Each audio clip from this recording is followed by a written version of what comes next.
One of the things that I love almost as much as I do project management is project engineering. And I've been giving this a lot of thought over the last couple of weeks, because I've experienced how project engineering has actually been neglected by companies when they plan their projects. Some years ago I was involved with a wood pelleting plant in South Africa, and they neglected one small detail, and that was the bulk density of sawdust in their calculations.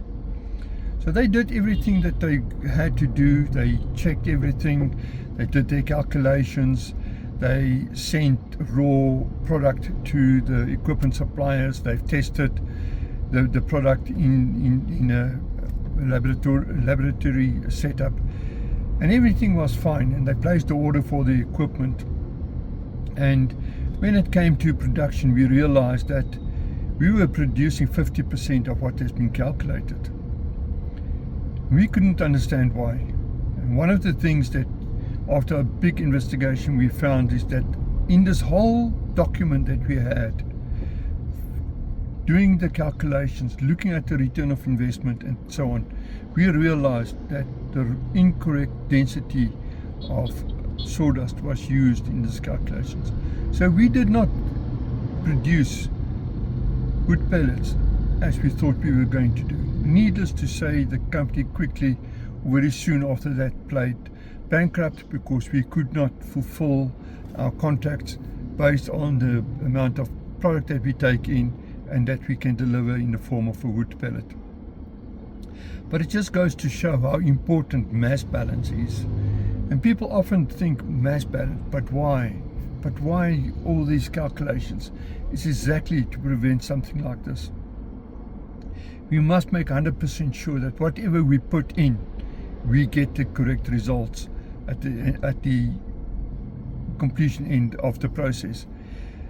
Another example that I had recently is where I did an investigation for somebody, just a brief calculation. They couldn't understand why they had to have an intake bucket elevator of 50 tons an hour, whereas the rest of the plant is running at a much lower capacity of 15 tons an hour. So what I did was I had a look at what was specified, and one of the things was the wet bins before the dryer.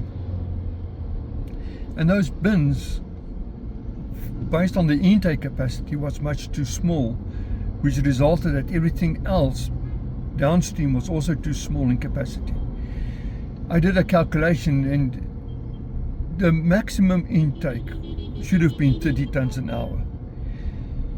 So the person trying to sell this equipment obviously did not do a proper mass balance, or he was hoping that he can sell bigger equipment and have a better deal at the end of the day. So it's very important when you do project engineering is to take a look at mass balance. Mass balance is so important. I want to end this talk on this topic, mass balance, and I hope that you would always consider something like that when you plan a project, is to get your engineers to do a proper mass balance of your project.